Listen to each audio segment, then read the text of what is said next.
Ba số thuộc cả group nâng chủ yếu số đó bảy mươi đó thì group nâng chỉ tìm một đấy chẳng nó có nông ọc cả để thấy giúp ní channel của mẹ cũng có số nó mà rắm một mai bóng bốn tơ sẵn đắt chỉ mùi nâng rướng làm những chuyện nó chơi thá át cầm bắn nông và lần lên nâng phùm ô khnhóm đạch sở giá các bài trường nông và lần lên miên nẹ phùm mùi cốngដែលចូលចិត្តដើរព្រៃបាញ់សត្វនិងរកឃ្មុំថ្ងៃមួយបរិប4នាក់បានសម្រេចចិត្តដើរចូលទៅក្នុងព្រៃជ្រៅដែលមិនធ្លាប់មានអ្នកណាហ៊ានឈានជើងចូលដល់ឡើយ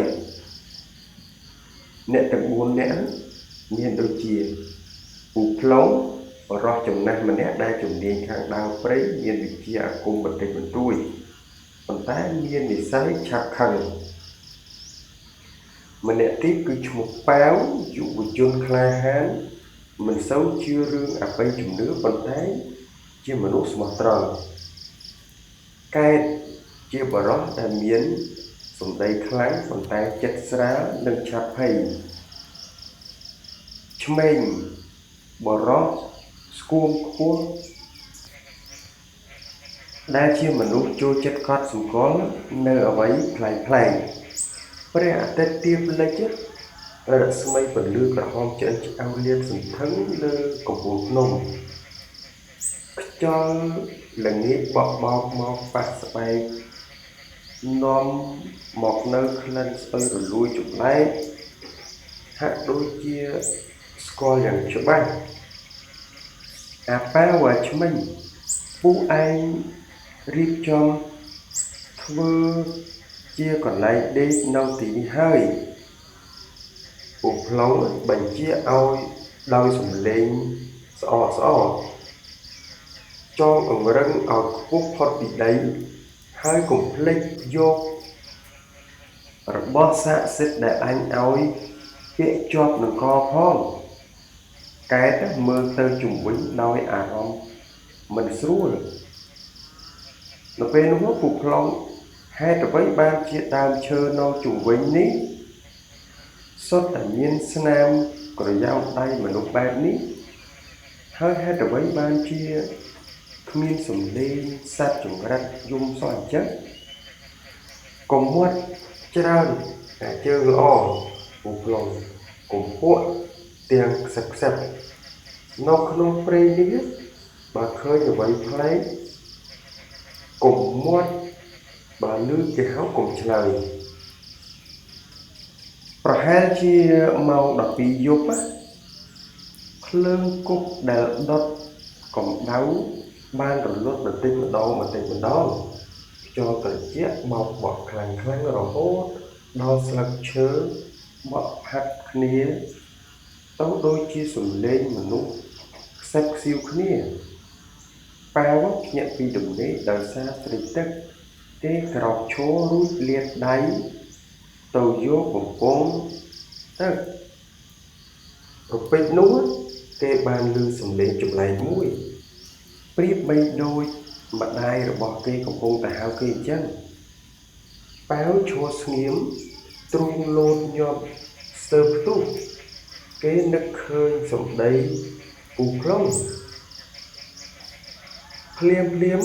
ក៏ខំប្រឹងបិទភ្នែកហើយសូត្រធម៌ក្នុងចិត្ត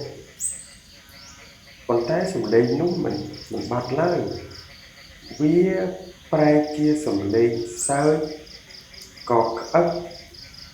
នៅលើចុងឈើទៅវិញប៉ាវបើកភ្នែកឡើងក្រឡេកមើលទៅលើចុងឈើធំនៅទីនោះគេបានឃើញក្បាលមនុស្សស្រីម្នាក់សក់វែងអន្លាយដល់ដីគ្មានដងខ្លួនទេមានតែពុកវៀនរលោងព្យួរទីណេកទីណោកចាំងពន្លឺបៃតងខ្ចីភ្នែករបស់វាក្រហមដូចកងភ្លើងហ ហើយកំពុងសម្លឹងមកប៉ាវទាំងញញឹមស្អុយធ្មេញខ្មៅក្រឹបប៉ាវស្រែកបញ្ចេញសំឡេងឡើយដោយសារភាពភ័យខ្លាចតក់ស្លុតនៅក្នុងបំពង់កលុះព្រឹកឡើងឧថ្លង់ភ្ញាក់ពីដំណេកហើយឃើញប៉ាវអង្គុយញ័រទៅត្រើតនៅក្បែរភ្លើងគប់ហើយពេលនោះឆ្មេញកំពុងអង្គុយជូតកំភ្លើងអាប៉ាវកើតអីឯងឧថ្លង់សួរប៉ាវអង្គុយទៅលើចុងឈើទាំងដៃញ័រយប់មិញមានអាបក្បាលវាព្យួរនៅទីនោះឆ្មេញសើចឯងយល់សពទីដឹងអាប៉ាវព្រៃនេះគ្មានអាបទេមានតែខ្មោចព្រៃហើយក៏គាត់បានសើចណាភ្លាមនោះឧថ្លង់ក៏លេចមើលជុំវិញចុះអាចជើងល្អកែតវាទៅណាហើយអ្នកទាំងបីដើរស្វែងរកកែតជុំវិញរោងដេកពួកគេបានឃើញស្នាមជើងរបស់កែតដើរតម្រង់ទៅរកដំបងថ្មមួយដែលគ្របដណ្ដប់ទៅដោយវល្លិខ្មៅព័ទ្ធជុំវិញនៅលើដំបូលថ្មនោះពួកគេបានឃើញអាវរបស់កែតរហែកជាកង់និងមានស្នាមឈាមស្រស់ប្រឡាក់ពេញស្លឹកឈើកែតអាវប្រកែកកែតឆ្មេងស្រែកហៅដោយភាពភ័យខ្លាចហើយនៅពេលនោះពូខ្លងបានស្រែកថាកុំស្រែកមើលចុះស្នាមជើងវាមិនមែនដើរទេវាដូចជាត្រូវគេអូសពួកគេដើរតាមស្នាមឈាមរហូតដល់រូងភ្នំមួយដែលងងឹតស្លុបក្លិនស្អុយអាសោចដោយខ្សប់ស្អុយរលួយជាច្រើនថ្ងៃបានបកចេញពីក្នុងរូងនោះមកអ្នកទាំងអស់គ្នាដឹងទេថានោះគឺជាក្លិនអីហើយបានកាន់កំភ្លើងកែច្នៃដើរនាំមុខនៅបណ្ដារូងភ្នំពួកគេបានឃើញកែតកំពុងអង្គុយបែរខ្នងដាក់ពួកគេកែតឯងធ្វើស្អីហ្នឹងសួរទាំងអស់បងប្អូននៅពេលដែលឃើញមិត្តភក្តិកែតមិនឆ្លើយទេគេបង្វិលក្បាលមកក្រោយប៉ុន្តែការបង្វិលនោះគឺបង្វិលតែសាច់ក្បាលមកក្រោយ180ដឺក្រេរីឯខ្លួននៅដដែលផ្ទៃមុខរបស់កែតខ្មៅជាំភ្នែកលៀនចេញមកក្រៅហើយក្នុងមាត់កំពុងពពាសាច់សត្វស្អុយទាំងឈាមហូរស្រក់តាមចង្កេះវាមិនមែនជាកែតទេវាត្រូវខ្មោចព្រៃចូលបាត់ហើយពូខ្លងស្រែកភ្លាមរួចទាញខ្សែអំបោះសូត្រសែតមុនអាគមគាថាបាញ់តម្រង់ទៅលើរូបរាងកែតសំឡេងសម្រែកស្រែកយ៉ាងវេទនាចេញពីបំពង់ករបស់កែតអញស្រីឈាមអ៊ូឯងទាំងអស់ត្រូវតែស្លាប់នៅទីនេះកែតដែលត្រូវបានខលចូលបានស្ទុះមកលើអ៊ូប្លង់យ៉ាងលឿនរហ័សនៅពេលនោះគឺឆ្មេងបានលើកកំភ្លើងបាញ់ផាំងត្រូវស្មារបស់កែតប៉ុន្តែវាគ្មានឈឺចាប់បន្តិចសោះវាគ្រាន់តែបកក្រោយរួចស្ទុះទៅក្រញ៉ៅអំពងកឆ្មាញ់រហូតដល់ដាច់ដង្ហើមភ្លាមមួយរំពេចឃើញស្ថានភាពមិនស្រួលពូខ្លងបានយកអំបោះអាគមចងនៅលើថ្ងាសរបស់ប៉ាវរួចទាញដៃប៉ាវ រត់ចេញពីរោងភ្នំយ៉ាងលឿនរត់អះប៉ាវរត់ឲ្យផុតពីព្រៃនេះមុនពេលព្រះអាទិត្យលិចពួកខ្លងស្រែកបណ្ដើររត់បណ្ដើរនៅពីក្រោយពួកគេសំឡេងស្រែករបស់កែតនិងសំឡេងអមនុស្សច្រើនអ្នកសើចុងមាត់ចុងកបានដេញតាមយ៉ាងប្រពាកស្លឹកឈើញ័ររំជួលដូចមានសត្វធាតុឬព្រលឹងបីសាច់រាប់រយកំពុងរត់តម្រង់មកតាមបំបាក់កពួកគេពូខ្លងនិងប៉ាវរត់រហូតដល់ស្ទឹងមួយ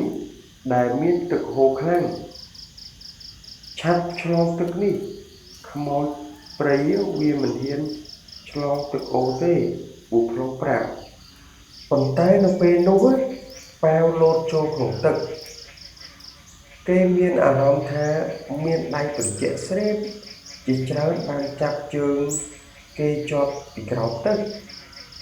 ស្ទឹងដែលធ្លាប់តែថ្លាប្រែជាពណ៌ក្រហមឆ្អិនឆ្អៅដូចឈាមពូខ្លងជួយផងវាទាញជើងខ្ញុំប៉ាវស្រែកពូខ្លងទាញកំបិតបង្ហូតមកអាដៃខ្លួនឯងរួចយកឈាមស្រក់ចូលទៅក្នុងទឹកនិងសូត្រមន្តអាគមគេថាឧមៈរលត់ឧមៈរលាយប្រលឹងបីសាយឲ្យវិញ្ញាណចាក់ចាយសូន្យទឹកស្ទឹងសាបតែពុះកញ្ជ្រោលហើយសំឡេងស្រែកអូយបានបាត់ទៅវិញពូខ្លងបានទាញប៉ាវឡើងមកលើគោកម្ដងទៀតបានសម្រេចពេលព្រះអាទិត្យរៀបនឹងរះឡើងវិញនៅពេលព្រឹកព្រលឹមស្រាងប៉ាវនិងពូខ្លងបានរត់មកដល់មាត់ព្រៃជើងភ្នំដែលជាព្រំប្រទល់ភូមិអូខ្យងពួកគេទាំងពីរមានសភាពទន់ដៃទន់ជើងដួលសន្លប់នៅលើវាលស្រែរបស់អ្នកភូមិបានមកជួយសង្គ្រោះពួកគេនៅពេលប៉ាវភ្ញាក់ដឹងខ្លួនឡើង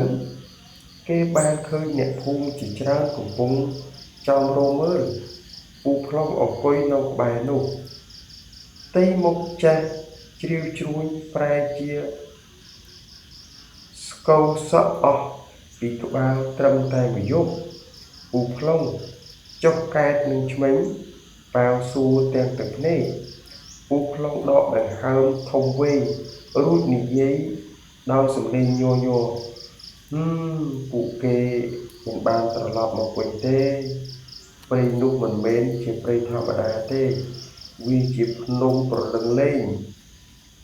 អ្នកណាដែលឈានជើងចូលទៅហើយមានចិត្តលោភលន់ឬហ៊ានប្រមាថនឹងត្រូវខ្លាយជាចំណីរបស់ម្ចាស់ទឹកម្ចាស់ដីនៅទីនោះរហូតទៅចាប់ពីថ្ងៃនោះមកក៏គ្មានអ្នកភូមិអូខ្យងណាម្នាក់ហ៊ានចូលទៅជិតភ្នំប្រលឹងលេងនោះទៀតឡើយហើយនៅរៀងរាល់ថ្ងៃពីបរមីអ្នកភូមិដែលរស់នៅក្បែរជើងភ្នំតែងតែឮសំឡេងស្រែកហៅកែតនិងឆ្មេញលាយឡំជាមួយសំឡេងសើចនៅចំកណ្ដាលអាធ្រាត្រដែលបក់មកតាមខ្យល់ពីកំពូលភ្នំនោះអញ្ចឹងរឿងនេះសន្មតថាចប់ត្រឹមប៉ុណ្ណេះសង្ឃឹមថាបងប្អូននឹងចូលចិត្តជួយ like ជួយ share ហើយបងប្អូនចង់ឲ្យខាង channel របស់ខ្ញុំបាននិទានរឿងជូនបងប្អូនយើងអាច comment ជាសាច់រឿងមកខាងខ្ញុំនឹងរៀបចំជូនបងប្អូនហ្នឹងហើយអញ្ចឹងក៏សូមគោរពលាក៏សូមអរគុណនិងសូមជម្រាបលា